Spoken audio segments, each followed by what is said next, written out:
Simon, jako je opasno izlaziti u ovo doba dana. Da, ali ne možeš mi stalno ti nositi doručak. Naravno da mogu. Iskreno, jako mi je drago što si ovdje. Čuj, Luna, ne mogu prestati razmišljati o onim curama. Čekaj, stvarno su tako zle? Da, a nisam im ništa napravila. Pa zar će ostati na tome? Pa ne. Dobro, imaš neki plan? Što da radimo, reci? Simone, ne želim izazivati skandal.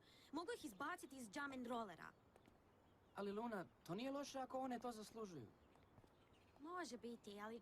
Znaš, ako ih izbace, neću se osjećati boljom od njih. Dakle, nisi ništa rekla Tamari? Ne, rekla sam joj nešto drugo. Čuj, rekla sam Tamari da se želim prijaviti na natjecanje pred Ambar i curama. One su te koje su mi rekle da moram donijeti neku odluku. Pa to je jedna stvarno odlična vijest. Kako dobro, Luna, ići ćeš na natjecanje. Da, možda. Kako to sad misliš? Pa nije baš lako. Ovo je natjecanje parova i Tamara mi je rekla da se ne mogu prijaviti ako ne nađem partnera. Gle, razmišljala sam da bi ti mogao ići sa mnom. Ja? Da, ti, Simon, molim te. Ajde, molim te, Simon, imaš super smisao za ritam i predobro rolaš. Jedna je stvar rolati se na ulici dijeleći hranu, a nešto sasvim drugo je natjecati se, na stazi. Ne, Luna, ne. Osim toga ti već imaš prakse. Nemoj misliti da sam bolja od tebe.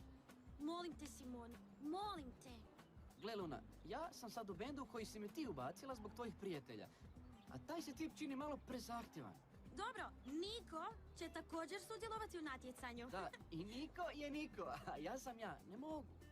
A daj, molim te, Simon, moraš mi pomoći. Ako se ne prijavim na to natjecanje, Ambar i one cure će mi se rugati. Ako napraviš onu grimasu, možda i pristanem. Ne. A znaš što?